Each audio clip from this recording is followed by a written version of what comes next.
नमस्कार, आदाब। आपके साथ मैं स्मिता शर्मा हूं और आप देख रहे हैं मेरा YouTube station Smita Sharma journalist. ये दोपहर का वो वक्त है जब हम हाजिर होते हैं सबसे बड़ी अंतर्राष्ट्रीय खबरों को लेकर, उनके सार और विश्लेषण को लेकर, ताकि सारी खबरें आपको एक ही जगह पर मिल जाए। आज दुनिया भर की नजरें बनी हुई हैं चीन में, जहां डोनाल्ड ट्रंप की वापसी के बस 3 दिन बाद ही आज व्लादिमीर पुतिन चीन पहुंचे हैं और शी जिनपिंग से उनकी मुलाकात हो रही है। ग्रेट हॉल ऑफ चाइना में ऑफिशियल टॉक्स की शुरुआत हो चुकी है।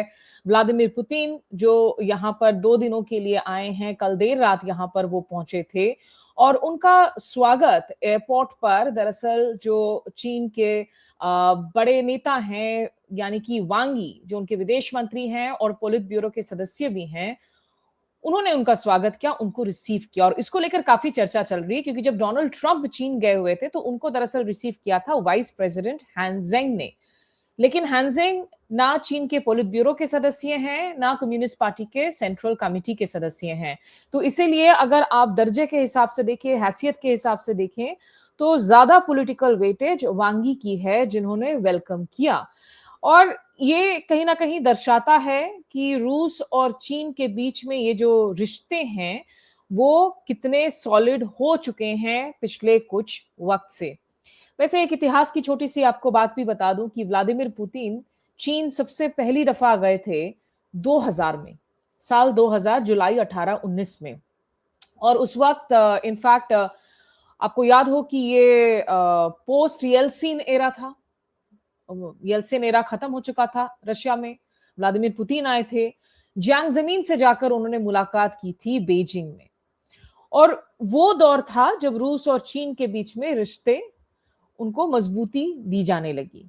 तो आप सोचिए कि 2000 साल में व्लादिमीर पुतिन पहली बार गए थे और आज 2026 में जब वो वापस जा रहे हैं, इनफैक्ट जब वो उस वक्त बीजिंग गए हुए थे जियांग जमीन के साथ मुलाकात करने के लिए, तब आप दोनों नेताओं के बीच में treaty of good neighbourliness and friendly cooperation समझौते पर सहमति बनी थी। तो आज हम जो ये साइनो रशियन फ्रेंडशिप की बात करते हैं, चाइनीज रशियन फ्रेंडशिप की बात करते हैं, उसकी नींव 2000 में रखी गई थी, उसी समझौते के साथ, जिस समझौते के आज 25 साल पूरे होने के मौके पर 1 साल के अंदर दूसरी दफा व्लादिमीर पुतिन चीन लौटे हैं। इनफैक्ट जब उस वक्त व्लादिमीर पुतिन 2000 में गए हुए थे तो जियांग जेमिन के बारे में उन्होंने उस वक्त बड़े पॉपुलर बातें की थी। उन्होंने कहा था कि जियांग जेमिन जो रूसी भाषा जो है बहुत फ्लुएंटली बोलते हैं, रूसी गाने भी गाते हैं और वो पोइट्री भी करते हैं।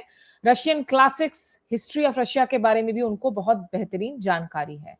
तो एक वो साल 2000 का वक्त था। व्लादिमीर पुतिन आज भी राष्ट्रपति बने हुए हैं रूस में।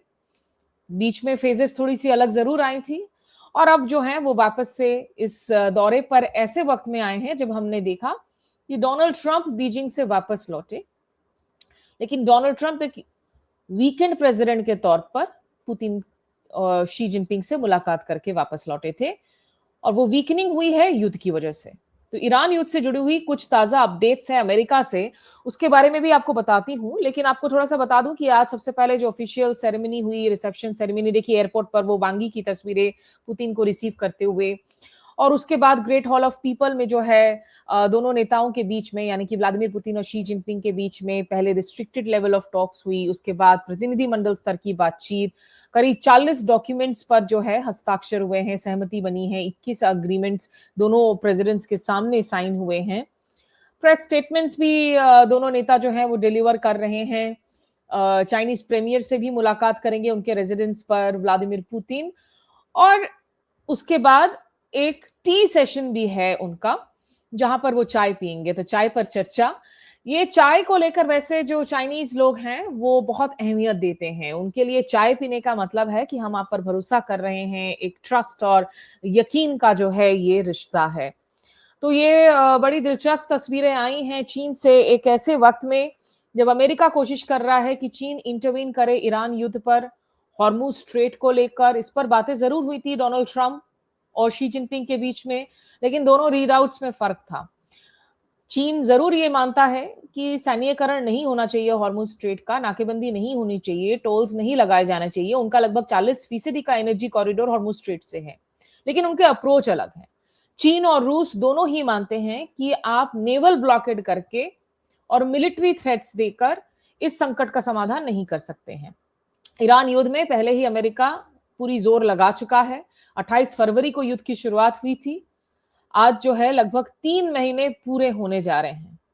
अगले कुछ दिनों में 3 महीने इस युद्ध के पूरे हो जाएंगे। कहाँ तो उनको लगा था कि बस 7 से 10 दिनों की बात है, ईरान झुक जाएगा, पूरी तरह से जो उसकी कमर टूट जाएगी, ईरान के लोग सड़कों पर निकल आएंगे, वहां पर जो है वो प्रोटेस्ट करने लगेंगे। ऐसा कुछ नहीं हुआ।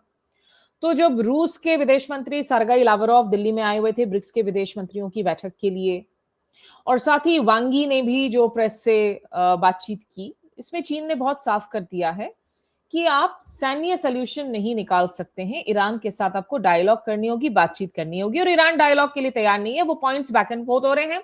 ईरान कह रहा है कि हम डायलॉग करेंगे, लेकिन हाँ, यूरेनियम एनरिचमेंट को लेकर नहीं करेंगे। हालांकि जो ताजा प्रपोजल्स आए हैं उसमें अमेरिका की तरफ से भी अगर आप लैंग्वेज को देखें, स्टॉकपाइल की बात की जा रही है, यूरेनियम एनरिचमेंट राइट्स की बात पर जो है हो सकता है थोड़ा सा आप बैकिंग दिखे, और वो एक बीच में से एक जरिया निकले कि कैसे परमाणु को लेकर हम मसलों को लेकर बातचीत करें, जिस पर ईरान हामी भर चुका था 2015 में, जब P5+1 नेशंस के साथ JCPOA सहमति हुई थी, और जिसमें अंतरराष्ट्रीय जो मॉनिटरिंग एजेंसी है IAEA, international atomic energy agency, बाकायदा उनकी मॉनिटरिंग हो रही थी ईरान के न्यूक्लियर फैसिलिटीज की।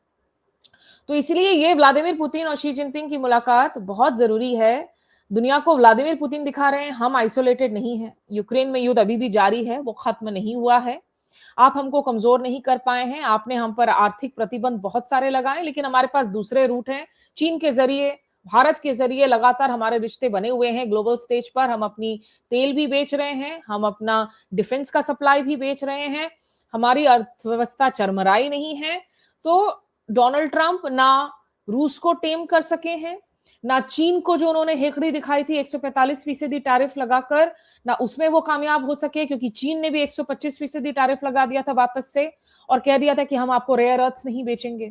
तो इसलिए डोनाल्ड ट्रंप को हाजिर होना पड़ा अपने टॉप यूएस सीईओस के साथ में, जिसमें आपके इलॉन मस्क शामिल थे, टिम कुक शामिल थे, एनवीडिया के चीफ तो अभी भी चीन में मौजूद है और बाकायदा सड़कों में जाके चाइनीज फूड को एंजॉय कर रहे हैं, जिनकी बहुत सारी वीडियोस जो हैं वो वायरल भी हो रही हैं। तो ये इंपॉर्टेंट मैसेजिंग है इस बैठक से, और शी जिनपिंग भी कह रहे हैं कि भाई तुम आ रहे हो मेरे पास, तुम्हें काम है मुझसे, लेकिन हमारे जो बाकी रिश्ते हैं वो व्लादिमीर पुतिन के साथ हो, वो ईरान के साथ हो, वो बाकायदा बने हुए हैं। उसमें आप हमें नहीं बता सकते हो कि हम अपनी विदेश नीति को कैसे करें।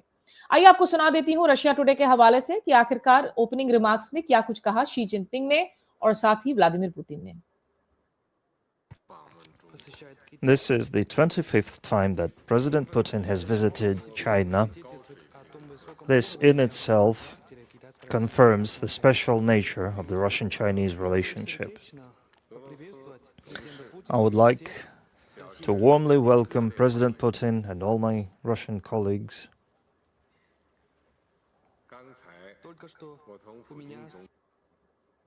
तो ये 25 बार आ रहे हैं जो इस रिश्ते की स्पेशल नेचर को बताता है। В дружественном и доверительном ключе провели содержательные переговоры по важным вопросам двустороннего сотрудничества в узком формате. Сейчас вот в более широком поговорим. По традиции с докладами о работе 5 межправительственных комиссий выступят их сопредседатели, вице-премьеры, наши министры иностранных дел расскажут о координации на международной арене. Всеобъемлющее партнерство и стратегическое взаимодействие между Россией и Китаем в новую эпоху является образцом межгосударственных связей в современном мире. Оно основано на принципах равноправия и учета интересов друг друга, взаимной поддержки, дружбы и подлинного добрососедства. तो आपने देखा व्लादिमीर पुतिन ने कहा कि ये जो हमारा रिश्ता है वो इक्वालिटी पर आधारित है और म्यूचुअल ट्रस्ट पर आधारित है। उनके साथ लावरोव बैठे हुए हैं, जो अभी पिछले दिनों ही जो हैं दिल्ली में आए हुए थे ब्रिक्स के फॉरेन मिनिस्टर्स की मीटिंग के लिए, जिसके लिए अब्बास अराक्ची भी यहाँ पर भारत में मौजूद थे। बहरहाल आपको कुछ इंपॉर्टेंट अपडेट्स मैं दे देती हूँ इस वक्त अमेरिका से भी, क्योंकि अमेरिका में एक बहुत दिलचस्प चीज देखने को मिली है। अमेरिकी जो सेनेट है, यानी कि वहां का जो ऊपरी सदन है, उसमें डेमोक्रेट्स को, विपक्ष के नेताओं को एक कामयाबी मिली है। और वो कामयाबी क्या है? वो कामयाबी ये है कि एक रेजोल्यूशन है जो लिमिट करता है, सीमित करता है डोनाल्ड ट्रंप के वॉर पावर्स को, कि आप किस हद तक आप युद्ध लड़ सकते हैं, कितने वक्त तक युद्ध कर सकते हैं, क्या आप बिना संसद की अनुमति के युद्ध कर सकते हैं या नहीं। यूएस सेनेट ने एडवांस किया है इस रेजोल्यूशन को, और 4 रिपब्लिकन्स हैं जो खुद डोनाल्ड ट्रंप के पार्टी के चेहरे हैं, उन्होंने डेमोक्रेट्स का साथ दिया है इस वोट में। हालांकि इसको वापस से डोनाल्ड ट्रंप आगे जाकर वीटो कर सकते हैं, प्रेसिडेंशियल पावर्स है, लेकिन एक इसकी पॉलिटिकल इंपॉर्टेंस काफी है कि एक ऐसे वक्त में जब डोनाल्ड ट्रंप की अप्रूवल रेटिंग्स घट रही हैं युद्ध की वजह से, खुद उनके मागा वर्ष में लोग उनकी आलोचना कर रहे हैं कि अमेरिका को कुछ हासिल नहीं हो रहा है, मिलिट्री एसेट्स को अरबों डॉलर का नुकसान हुआ है, अमेरिका की जो छवि है दुनिया भर में वो कमजोर पड़ गई है, ईरान एक मजबूत रीजनल पावर के तौर पर उभरा है। तो ये जो रेजोल्यूशन को एडवांस करने के लिए जो रिपब्लिकन्स ने वोट दिया है, डिफेक्ट किया है, ये जो 4 रिपब्लिकन हैं, ये सेनेटर सूजन कॉलिंस हैं मेन के, लीजा मुर्कोस्की हैं अलास्का के, रैंड पॉल केंटकी के, और बिल कैसिडी हैं लुइजियाना के। अब इसमें इंटरेस्टिंग बात यह है कि हालांकि एक ऐसे डेमोक्रेट हैं जिन्होंने डिफेक्ट किया, जो कि जॉन फेटरमैन है पेनिसिल्वेनिया के। कैसिडी की अगर हम बात करूं तो कैसिडी ये पहली बार है कि उन्होंने किसी विपक्षी रेजोल्यूशन को सपोर्ट किया है अगेंस्ट डोनाल्ड ट्रंप। एक्चुअली वो अभी लुइजियाना में सेनेट में जो है जब रन ऑफ हो रही थी तो डोनाल्ड ट्रंप ने इनके एक अपोनेंट को एंडोर्स किया था, तो उस हिसाब से भी आप देख सकते हैं। लेकिन ये सारे लोग अगर डेमोक्रेट्स के साथ हाथ मिला रहे हैं, भले ही ये रेजोल्यूशन पूरी तरीके से पारित ना हो सके, ये अपने आप में एक इंडिकेशन है कि चीजें बदल रही हैं, समीकरण बदल रहे हैं अमेरिकी संसद में भी। और इस साल के अंत में जहां पर मिड टर्म इलेक्शंस होने हैं, हाउस ऑफ रिप्रेजेंटेटिव्स यानी कि जो उनकी लोअर हाउस है, जिसे हम यहाँ पर लोकसभा के तौर पर देखते हैं, उसमें ऐसा माना जा रहा है कि ज्यादातर सीटें विपक्षी डेमोक्रेट के पास चली जाएंगी। ऐसा अगर हुआ तो इसका मतलब है कि डोनाल्ड ट्रंप के पास जो लेजिस्लेटिव पावर्स हैं वो बेहद कम हो जाएंगे, जिसे हम कहते हैं कि लेम डक प्रेसिडेंट हो जाना। और बराक ओबामा के सेकेंड टर्म में भी यही हुआ था। मिड टर्म पोल्स के बाद में लास्ट के 2 साल में उनके हाथ बंद गए थे, जो लेजिस्लेशन वो लाना चाह रहे थे वो नहीं ला पा रहे थे। तो ये एक इंटरेस्टिंग बहुत डेवलपमेंट है जिस पर नजर बनाए रखने की जरूरत है।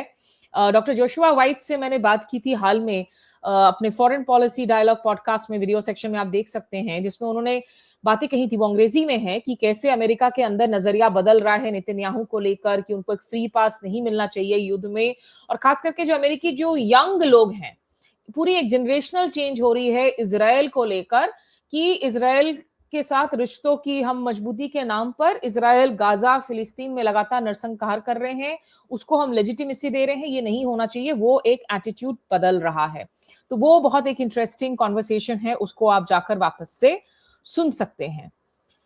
एक और इंटरेस्टिंग खबर आई है जो न्यूयॉर्क टाइम्स और फाइनेंशियल टाइम्स ने छापा है, जिसमें कहा गया है कि दरअसल जब इस युद्ध की शुरुआत हुई 28 फरवरी को, तो ओरिजिनल प्लान था, और ये बेहद ही चौंकाने वाली खबर है, मतलब बहुत बिजार खबर है, एक तो इस पर यकीन करना भी मुश्किल है, लेकिन अगर ये खबर सही है तो ये सवाल खड़े करता है कि क्या अमेरिकन बिल्कुल ही इंसेन हो चुके हैं, क्या रैंडमली उनको सजेशन दिया जा रहा है। और ये खबर क्या है आपको बताती हूं। इस खबर के मुताबिक, न्यूयॉर्क टाइम्स की इस खबर में लिखा गया है कि जो इनिशियल अटेम्प्ट था, early war goal was to install hardline former president as Iran's leader। और ये hardline former president कौन है? महमूद अहमदीनिजाद। इजरायली स्ट्राइक किया गया था क्योंकि महमूद अहमदीनिजाद जो कि प्रेसिडेंट थे, और उसके बाद ग्रीन रेवोल्यूशन वगैरह वहां पे प्रोटेस्ट हुए थे, वो बहुत हार्डलाइन कट्टर नेता माने जाते हैं, बहुत रेडिकल नेता माने जाते हैं। और इंटरेस्टिंग बात यह है कि उनकी जो छवि थी वो एंटी अमेरिका भी थी। तो अपेरेंटली कोशिश ये थी कि क्योंकि वो हाउस अरेस्ट में थे तेहरान में, उनको उस हाउस अरेस्ट से छुड़ाया जाए। ये देखिए, ये है वो खबर आपके स्क्रीन पर। ये है महमूद अहमदीनिजाद कि बेसिकली रिजीम चेंज अगर करवाना हो, इनको इनके हाउस अरेस्ट से छुड़वाया जाए और फिर ईरान के अंदर रिजीम चेंज करवाया जाए। और ये एंटी इजराइल लाइन भी लेते रहे, एंटी अमेरिकन लाइन भी लेते रहे। लेकिन इस प्लान में एक गड़बड़ी हो गई ये हो गई कि अहमदीनेजाद खुद ही जो है जख्मी हो गए on the first day of strike itself. सोचिए, मतलब ये क्या प्लान है जो ऑपरेशन रोरिंग लायन इजराइल ने शुरू किया 28 फरवरी को, जिन हमलों में अयातोल्ला अली खामनी की शहादत होती है, उनको असैसिनेट कर दिया जाता है।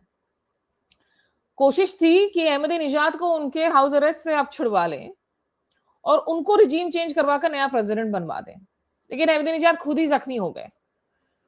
और ये माना जा रहा है कि हालांकि वो बच गए हैं, लेकिन बचने के बाद वो डिसइल्यूजन्ड हो गए इस रिजीम चेंज प्लान से। तब उन्होंने कहा कि मुझे नहीं होना है हिस्सा इस रिजीम चेंज प्लान का। हालांकि अभी कहां है अहमदीनेजाद ये नहीं पता, उनकी वेयरअबाउट्स के बारे में, उनके ठिकानों के बारे में कोई पुष्ट जानकारी नहीं है। स्टैनली जॉनी द हिंदू के जो इंटरनेशनल अफेयर्स एडिटर हैं, ऑथर हैं, उनको आप हमारे पॉडकास्ट पर सुनते रहते हैं, ये लिखते हैं ट्विटर पर कि insane stories except that the plan of course went awry. Professor SM Arandi, जो कि नोन स्कॉलर हैं, इस्लामाबाद टॉक्स में निगोशिएशन टीम का हिस्सा भी रहे, उन्होंने भी सवाल उठाए हैं कि भाई आप लोगों को ये जो प्लान आपने बनाया, आप इस वक्त आखिर क्यों कोशिश कर रहे हैं कि उनको एक ट्रेटर बनाए और मैं उनका कोई फैन नहीं हूं। ये बातें मारांदी ने लिखी हैं और सारे लोग चौंक रहे हैं कि ये किस तरीके का आपने जो है बेवकूफ प्लान बनाया है। बहरहाल यहां अभी इस वक्त जो है, क्योंकि इंटेलिजेंस हियरिंग्स चल रही है अमेरिका में, तो एक और जो डेवलपमेंट है मिनाप स्कूल के बच्चों की किलिंग्स को लेकर, जिसमें अमेरिकन ऑफिशियल्स ने ये दावा किया है कि दरअसल ये जो स्कूल में हमला हुआ है वो एक मिसाइल लॉन्च फैसिलिटी पर बना हुआ था। अब इसको लेकर ईरान की तरफ से रिएक्शंस आई हैं और ईरान के जो विदेश मंत्रालय के स्पोक्स पर्सन हैं इस्माइल बकाई, उनकी आप ट्वीट को देख सकते हैं, जिसमें उन्होंने कहा कि पूरी तरीके से बेसलेस है, एक अपॉलिंग लाए है, एक शेमलेस डिस्टॉर्शन है, a clear attempt to obscure the severe reality of the 28th February missile attacks, which resulted in the tragic killing of over 170 school children and their teachers. तो मिनाप school से sky news, CNN, वो लोग भी reports भेज रहे हैं लगातार, वहां पर हियरिंग चल रही है। तो अब अमेरिका की तरफ से ये कहने की कोशिश की जा रही है कि दरअसल क्योंकि वहां मिसाइल फैक्ट्री था तो इसीलिए हमने उसको हमला किया था। प्रूव नहीं कर पाए हैं और उस पर बहुत सवाल पूछे जा रहे हैं। उधर सैयद अब्बास अराक्ची, जो कि ईरान के विदेश मंत्री हैं, उन्होंने भी एक ताजा धमकी दी है ट्वीट पर, जिसमें उन्होंने लिखा है कि months after initiation of war on Iran, US Congress acknowledges losses of dozens of aircraft worth billions. अमेरिकी संसद ने माना है कि अरबों डॉलर का नुकसान हुआ है। Our powerful armed forces are confirmed as first to strike down a touted F-35. F-35 जैसे महंगे 5th generation technology advanced aircraft को गिराना बहुत बड़ी बात है। With lessons learned and knowledge we gained, return to war will feature many more surprises.